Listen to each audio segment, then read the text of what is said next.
you can go to the book of Proverbs. We're going to go to chapter 10, especially today, chapters 10 and 11. You can download the Bible app for free. At the beginning of this year, often, the first Sunday of the year is like a big Sunday, kind of like Easter, because people are like, New Year's resolution, I'm going to get on track spiritually. I want to take next spiritual steps and all that. But we knew, there was the coronavirus spike and there was Omicron variant going on. So we kind of knew it was going to be crickets the first Sunday of the year. It was going to be pretty low in-person attendance. And it was. But the first week that I heard that was beginning to subside, the Omicron variant, right after that, we had 2 Sundays where it snowed pretty epically, sometimes right around the time when people would leave for church. It's like snow coming down, like, oh man, so Omicron followed by bad weather. And then, as soon as we had a first Sunday of decent weather where it wasn't snowing last Sunday, Dan starts a money series. The hits just keep coming, right? Like, good timing, Smith. No one's ever going to come to church if you keep this up. All right, so the good news is this, though. This is, I believe, a unique and really an excellent topic. And coming from the book of Proverbs, we're calling this money wisdom because it's very practical and it's very challenging. And money is a deeply spiritual topic, a deeply spiritual issue. If you disagree, blame it on God. He says it over and over. Like, this really impacts us spiritually. It's a deeply spiritual issue. One thing that you may or may not know about me is I keep a story file and an idea file ever since I was, I think, a sophomore in college. And my idea file and story file is up to about 1,500 pages of a doc where I just throw stories that I think are interesting or emails from someone who tells me a story at Momentum. And I just throw them in this doc and I collect them and I tag them with different topics that I might teach on one day. Recently, I found in my story document a story from Jamie Burnham, my friend from Momentum who passed away last year. And I found this story in there, and it was so appropriate for today, I thought I'd just read it from her mouth, basically. I asked her to send me this story several years ago now, and so this is her telling me the story because I asked her. She said this: so I was at your house for our Wednesday morning ladies mow group. We used to have a mow group that met during the day at our house for ladies. She said, we were talking about being generous, and I told the group that last week's sermon really hit me hard. I used to tithe or give the first 10% of my income. It was something we talked about last week. I used to tithe to God, but I'd stopped going to church for a little while, and I got out of the discipline. And then all I get now is a disability check, she said. It's not a lot of money either, but I just felt in my heart that those were cop-outs, and that I needed to get my butt in gear with being generous again. So I had to stop at the bank to get some money on my way to my son Isaiah's wrestling match. And I went to the outside machine, and I got a receipt, and I hate looking at what's left in my account, who's been there, because it's always so little, she said.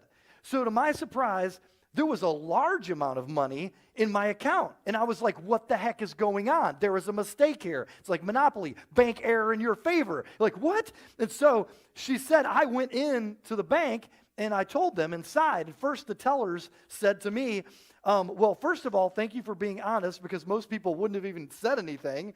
They said they went and looked at her account. And she said when they went and looked at my account, they found out that, this is her quote, they found out that, holy crap, it was my money. I was speechless. She said, I got in my car and I called Shannon, that's my wife. She said, I told her the story, and I said, not only was I going to tithe on that money, give 1/10 of it to God, first and foremost, but I also was going to share that money with a person in our ladies' mow group that was struggling right now. They can use it too, she said. So I gave my tithe last Sunday, and I gave a gift to someone in my mow group as well. Now, notice here, Jamie has, up to this point, never had much money. She wasn't working. She had a disability check coming in. She didn't really have much to work with, as she said here. But I want you to notice that when she suddenly was surprised by money, like, I don't even know how this got there. I don't know where this came from. Her priorities are super interesting. That she said, first, love God. That's kind of what we talk about at Momentum a lot. Love God, love people. Her first and foremost priority was, I'm going to give back to God. I'm going to say, this is a blessing from God. I'm going to give some of it to him. And then right after that, love people. She said, there's still enough here left for me to share some of it with someone else, which is really just a cool response and the priorities and how they fell. Money is a deeply spiritual topic. It absolutely is. So take a look at Proverbs chapter 10. We'll elaborate on this more as we go. The book of Proverbs, it does talk about wealth creation. You know, working and creating wealth for yourself and saving and all these different things. It talks about it in very positive, the most positive possible terms. For instance, in Proverbs chapter 10, just a few select verses because Proverbs are kind of like one hit, go on to the next thing. Proverbs 10 says, "Lazy hands make for poverty, but diligent hands bring wealth. He who gathers crops in the summer is a prudent son, but he who sleeps during harvest is a disgraceful son. The blessing of the Lord brings wealth." Now, I want you to notice the synergy here. This is not a mistake. This is not a contradiction. This is King Solomon writing this about what it's like to listen to Lady Wisdom, wisdom personified. And he isn't like writing verses or Proverbs and then contradicts himself just a moment later and is like, oh, duh, I'm so stupid, I didn't see that. Notice, diligent hands bring wealth. Hard work brings wealth. But then just a few verses later in the same chapter, the blessing of the Lord brings wealth. He isn't like, oops, dang it, I just said working hard does that. He means both. He's showing us the synergy here of diligent hands bring wealth, but the blessing of the Lord also brings wealth. It's both. Wisdom is working hard and never forgetting that God has a role in the process. You know, that never becoming proud, never becoming, this is me, I'm so self-sustaining, I did this. It's always expressing gratitude, always honoring God with your wealth, and living a life of generosity. And so in the book of Proverbs, over and over again, it connects hard work and ingenuity and insight and creativity and self-control and discipline with prospering materially, economically. It's constantly connecting this diligent hands, hard work, and being a prosperous person. So Proverbs is all for making money. But take a look at verse 16 in the same chapter. This is a key verse. "The wages of the righteous is life, but the earnings of the wicked are sin and death." Okay, so wages here and earnings in the matching statement afterward, they both mean literally income. The wages, the income of the righteous, but the income of the wicked. And so it's talking about your income here. So for the ungodly person, the person who really isn't taking direction from God, using God's wisdom or applying God's wisdom in their life, when they receive income, it ultimately provides an avenue for a life of selfishness, of comfort, of indulgence, of really thinking inwardly and self-sufficiency and pride. And that leads to, it says, sin and spiritual death. But by contrast, when you look at the wealth of the wise, by contrast, that brings life. It is something that is, throughout Proverbs, the wealth of the wise is an unqualified good. It is just an unqualified good. Someone who has wealth and uses it wisely, it's an unqualified good. So when money comes into the life of a righteous person, it produces life. It doesn't stop with them. It produces life. It creates life. And the reason for that is, if you're shocked by this at all, is because money itself is neutral. Money in and of itself is not evil or good. Worth of money depends on the user. The worth of money depends on the user. So money really is a magnifying glass that exposes or increases whatever is in a person's heart. It is a magnifying glass, and it will expose whatever my character is, and it will also amplify that. It will increase that. Money exposes the character of a person, and it amplifies whatever's in their heart. So financially speaking, if you are attentive and you receive more money, typically you'll pay more attention to how you manage what God has blessed you with. If you are disciplined, you will become more disciplined when you have more money to deal with. If you're generous, you'll become even more generous. If you're wasteful, you'll become even more wasteful, reckless, and destructive. This is why last week I talked about how some, not all, but some celebrities, they hit it big. They have a hit album, or they, get into a major film, or whatever happens, and all of a sudden money is dumped on them and their current status of character, and sometimes they absolutely go bankrupt, even though they're making millions upon millions, because it really kind of exposes and magnifies. I mean, money really does amplify whatever your character is. It's also the reason why we read so many stories, and they're sad stories, and we can get self-righteous about it and act like it wouldn't happen to us. But the truth is, a lot of people who win the lotto, their lives are utterly destroyed when they do it. And this is because money is a magnifying glass. And if they don't have character and know how to deal wisely with money, then all of a sudden truckloads of money are dumped on them, and they're the exact same person that they would have been anyways. Even with smaller amounts of money, they're still not generous, they're self-focused, and it leads to death. It leads to sin and death because they're not wise with that money. So otherwise, money can do good or harm. In fact, that's the topic in the same chapter about words. Words in and of themselves, they're neutral. It's how you use them. They can do harm or they can do good, and it's the same with money. Now, this is an insight within the last few months that I've come across. There's a guy named Bruce Waltke, and he is an excellent Old Testament scholar, Hebrew scholar. He probably has the best set of commentaries, a 2-volume set on the book of Proverbs. And what he has basically said is, paraphrasing here first, he's basically said, I've studied the way the words the righteous and the wicked are used throughout the book of Proverbs, like in this past proverb.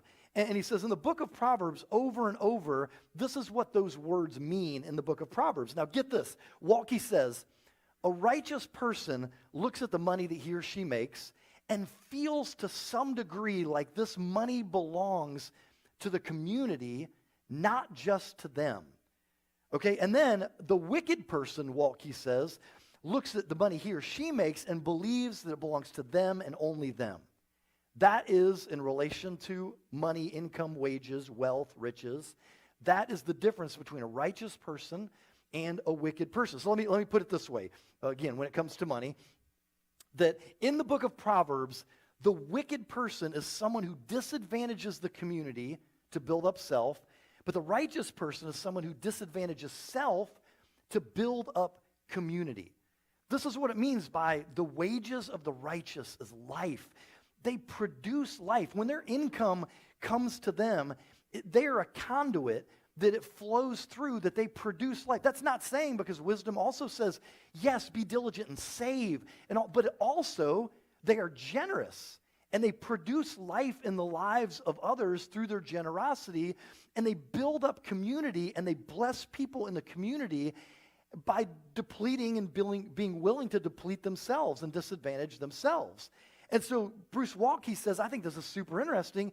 That's the difference between the righteous and the wicked, especially in relation to money, but that also applies to some other areas also. So what does that mean? Well, so this is what Proverbs means when it says that's how money comes into the righteous person's life and produces life. It creates life around them. Life in the community, life in the community of the church, life in the community of a small group or a Mo group. It produces life. Their wages come into them and they produce life. But the wages of the wicked is a dead end. It's a cul-de-sac, because it's all about how can I just continue to increase? How can I just continue to self-focus? And that exposes the character that I'm just trying to build up more comfort. I'm just trying to save it all. Generosity isn't on my mind at all. I'm just trying to increase my egg. I'm just trying to increase my nest egg. This is all I'm focused on, and that is the wages of the wicked being a cul-de-sac or a dead end. My buddy Lou Meadows, Seems like they're mentioned in pairs right now, but he also passed away last summer. But my buddy Lou Meadows, he was in our Mo group for years.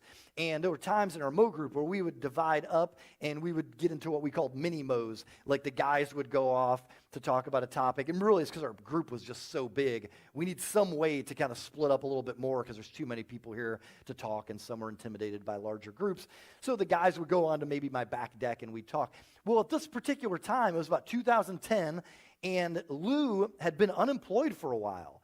I mean, think of the economy, 2008. And so he had been out of work for quite a while, and he was struggling financially. But somehow it came up in our mini-mo, and I think it was someone aside from Lou who mentioned it. There was another guy who was struggling financially in our group. And he mentioned that just the last week, Lou had given him $200 to help him out. And I remember just being like, wait a minute, Lou isn't even working right now. But Lou heard about a need in the Mo group from this other guy who I also knew really well. And he was like, you know what? I don't even have much right now, but this guy's really struggling. I'm going to give him 200 bones when I don't have anything going on for me right now. I remember just being blown away by that in that moment. Like Lou didn't even have wages, and he was finding ways to bring life to others and to help others around him. And so here's kind of what comes from that principle is this. Often, many times, there are people who are like, man, I don't have a lot.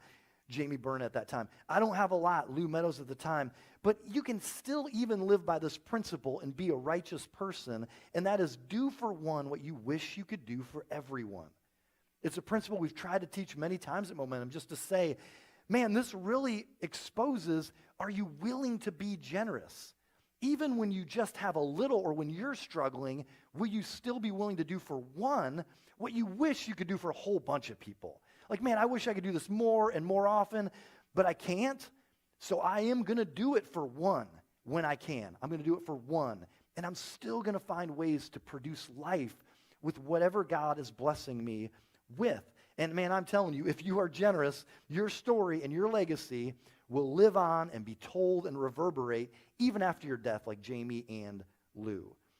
Andrew and Ashley Bachna, they have applied these ideas, and you heard about in the video before the sermon. One of my favorite generosity videos that anyone has done at Momentum is Andrew just articulating what it looks like to have a love God fund and to say God is first and foremost my priority. Money is deeply spiritual. This is a way to show gratitude to God and acknowledge that all things come from Him. I give back to God. But also after that to say, okay, but we also have an opportunity to say, can we do the painful thing we would know as budget cuts?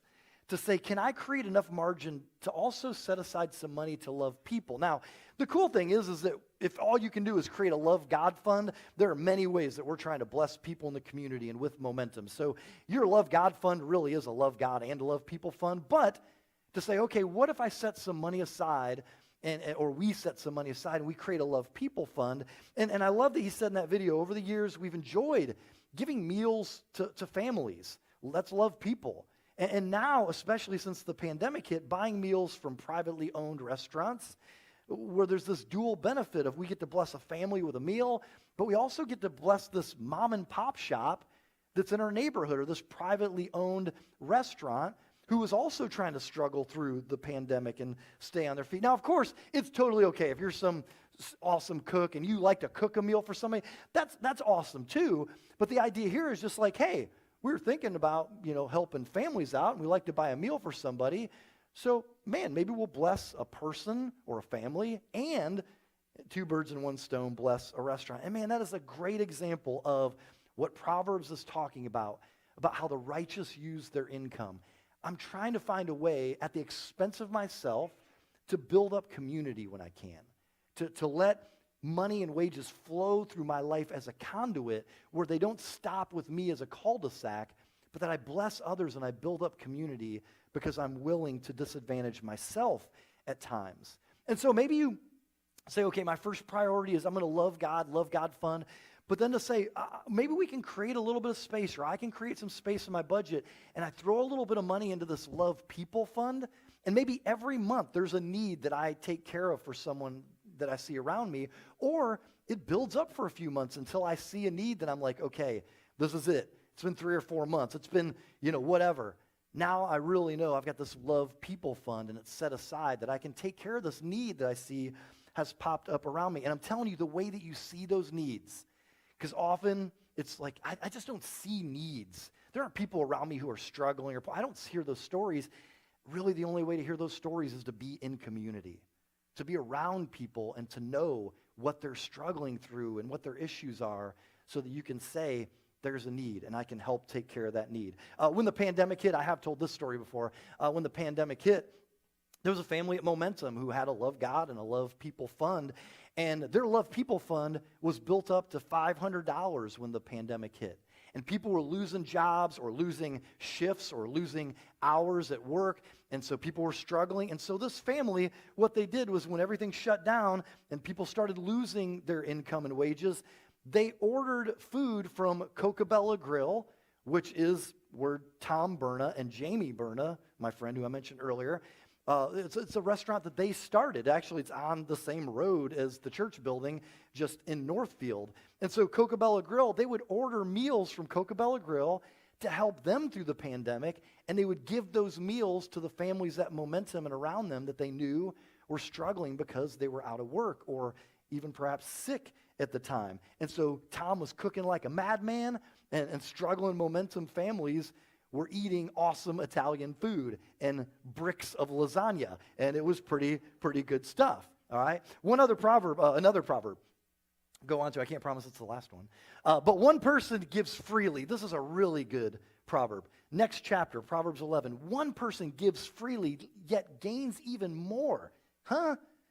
Another withholds unduly, or what is right, but comes to poverty. So this is purposefully a paradox. I mean, you've heard of paradoxical proverbs before, but this one's like, man, that doesn't make sense. One person gives freely, just liberally is, giving, but they gain even more? Like that doesn't make a lot of sense. Another person withholds unduly, or withholds what is right, what they should give, it's saying, and they come to poverty. And so that man, the one who gives or scatters, the one who freely scatters, that's strange that they even gain more, which means they end up gathering. That just doesn't make any sense. The person who tries to increase decreases, but the person who is willing to decrease increases, is what this is saying. Or let me put it one more way. Scattering gathers and gathering scatters. Like that's what it's saying, is scattering gathers and gathering actually scatters. And so the idea is, what is scattering? It's breaking something up. It's distributing it. And that doesn't make any sense. Like, how in the world would that increase you? That doesn't make any sense. But there is one area where it makes sense, isn't it? Agriculture.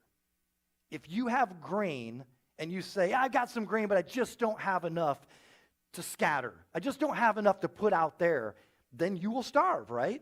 But the idea of scattering is, I have grain, but the purpose of this is to scatter it.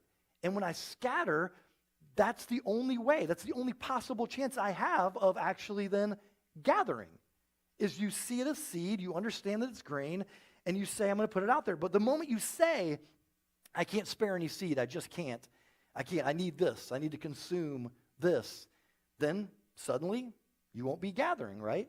And so that's what the principle is. That's even where that term of scattering comes from, is agriculture. And so Proverbs and wisdom is understanding that your wealth is the same as seed. And the only way for you to turn your wealth into real riches, whether it's material, spiritual, relational, communal, whatever it is, the only way to do that is through scattering. It's through chucking seeds. It's through chucking grain. And it's saying, I'm going to be someone who my income will flow through me, and I will be a generous person who brings life around me. Almost exactly a year ago, someone reached out to me from Momentum. Someone reached out to me and said, so I got this vehicle. It's sitting around. I don't ever drive it, hardly ever, and it's really more of a luxury item. It's a Pontiac Solstice, and which I didn't even know what that was. Those of you who know cars, Jeremy Speth immediately knew what it was. My buddy Jeremy at Momentum, he's like, immediately, I know what that is.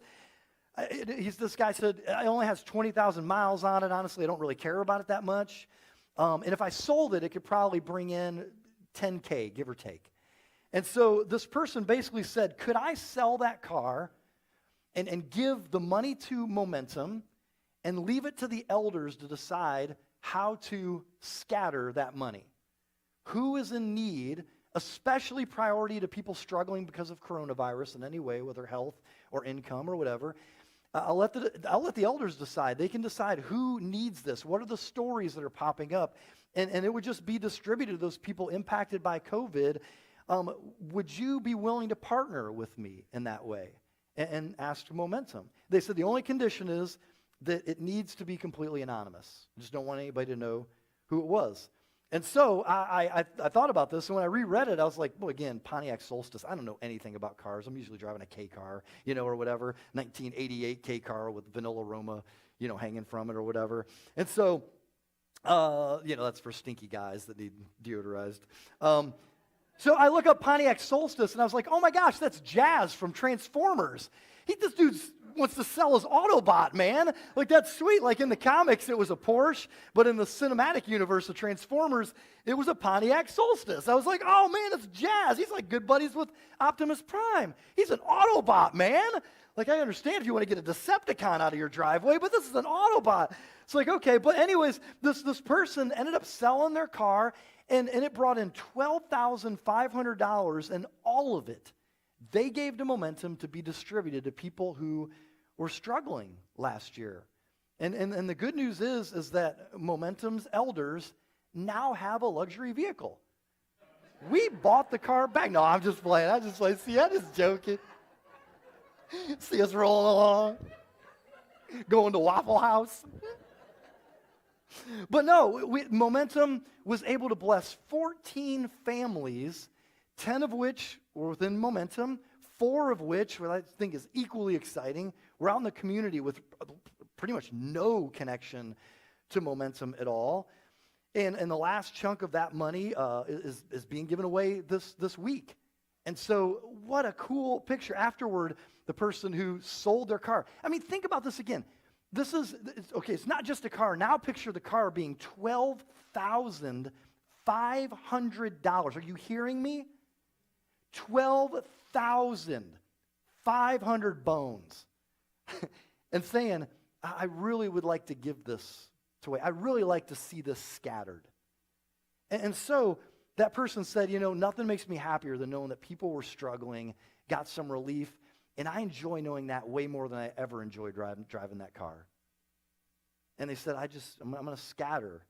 And so someone scattered when they could have gathered. I mean, that's challenging to me. That's inspiring to me. That's the kind of church that I want to be a part of. Like, that's amazing. That is so wise when it comes to what God says about our money and being able to use our wages, our income, our wealth, our riches, whatever, to bring life to other people. That person depleted or disadvantaged themselves so that others could be advantaged in the community. The wages of the righteous is life. And so that reminds me so much of what Dr. Luke, one of the writers of the New Testament, said in Acts chapter 4, describing the early church when it first formed. Said there were no needy persons among them, for from time to time, those who owned land or houses sold them and brought the money from the sales and put it at the apostles' feet, and it was distributed to anyone who had need. Like, man, this is like a first century / 21st century thing. And when we started Momentum, the vision was always like, man, I don't know, that seems like such an unattainable vision to get to. That people actually would say, this isn't necessarily my stuff. I see it as belonging to the community. And when I see a need, I might bless someone else with it. I got an extra chunk of land. I think I'm going to sell that land. I've got this extra house. I think I'm going to sell this because I see this need, and sacrifices giving up something I love for something that I love more. Hopefully that's a principle that we are learning in marriage. Sacrifice is giving up something I love for something or somebody I love more.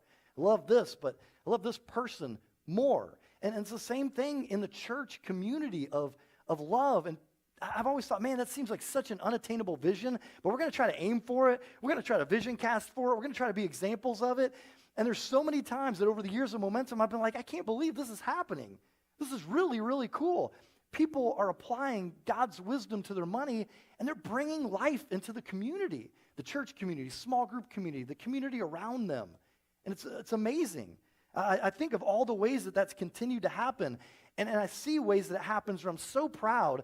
When sometimes I hear way after the fact that there was a need in a Mo group, and the Mo group rallied to that person or that family, and they rallied to them and said, okay, we can't support them for the rest of their lives, but man, we can help them through this moment, through this season. And they rallied to that person, and they took up an offering as a Mo group to help someone who was sick or injured or hospitalized or unemployed, or even sometimes it was a good thing. They had a baby, and they rallied to them to say, okay, they're going to need some extra help right now.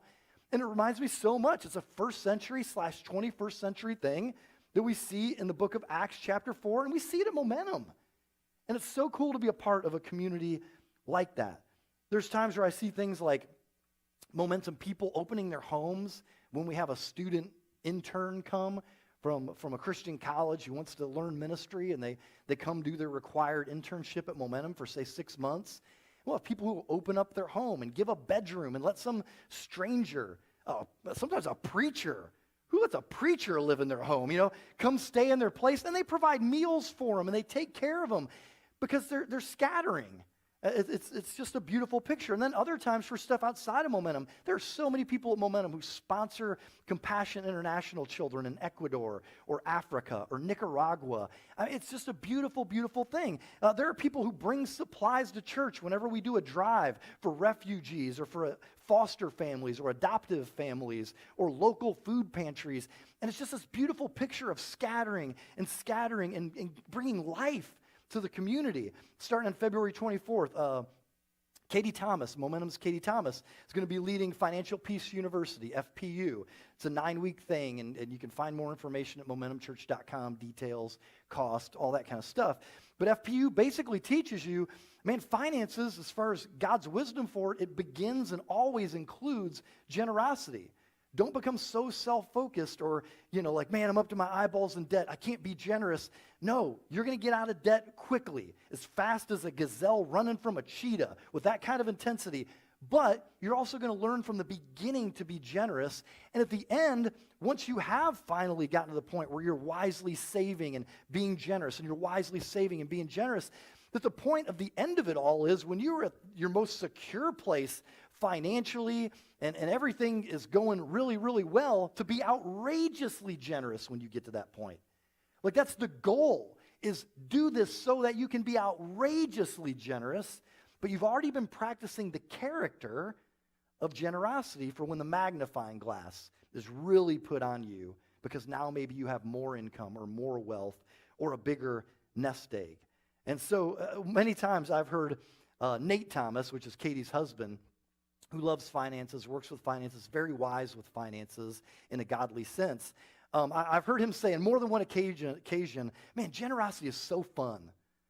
And I'm like, that is so true. Anyone who's ever covered a bill, paid for a meal, provided a meal, helped someone in need, you're like, man, that was fun. I made that a priority, and it was a priority even in my budget to do that. And man, being generous is so fun. And I'm like, I look at Nate and Katie Thomas, I'm like, that's the kind of people that I want to learn finances from. I want to learn God's wisdom for finances and money from people like that. Go back to Proverbs 11 for one more thing. After that verse we talked about, one person gives freely, yet gains even more. Another withholds unduly what is right, but comes to poverty. Next verse, because it's kind of a chunk about finances and wealth and all that stuff. It says, a generous person will prosper. Whoever refreshes others will be refreshed.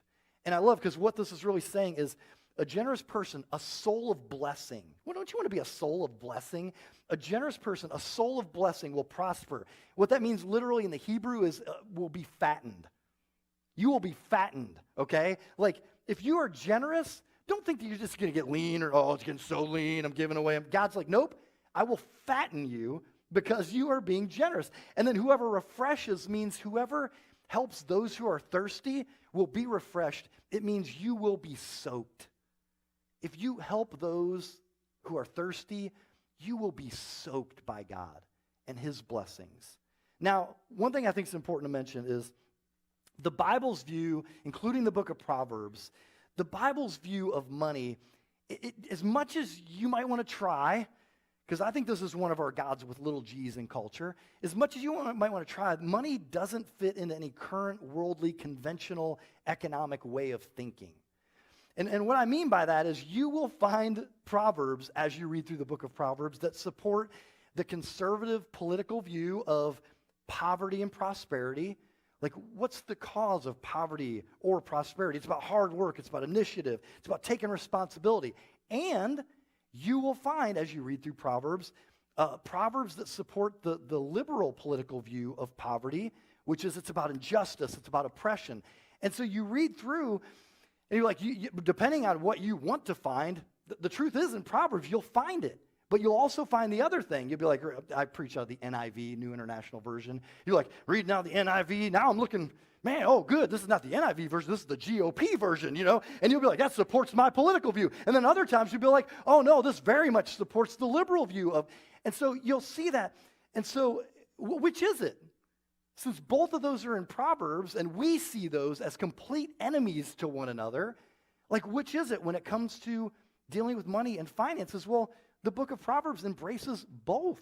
I love, one commentator puts it this way, says this: the Bible's understanding of money is such that it does not fit into either socialism or capitalism or any current view of economics in between. On one hand, it's way too positive about the good of wealth creation, making money, the good that riches can bring, and the connection between wealth and hard work. So otherwise, it's way too positive for those to fit into a socialistic system. It isn't as simple as the wealthy are evil and those kinds of things. But on the other hand, scholar says, all of this talk about your income not belonging to you alone, but belonging to the community, how money shouldn't be your sole bottom line. There are proverbs that say your bottom line as a person, as a business, you better not have a sole bottom line of money.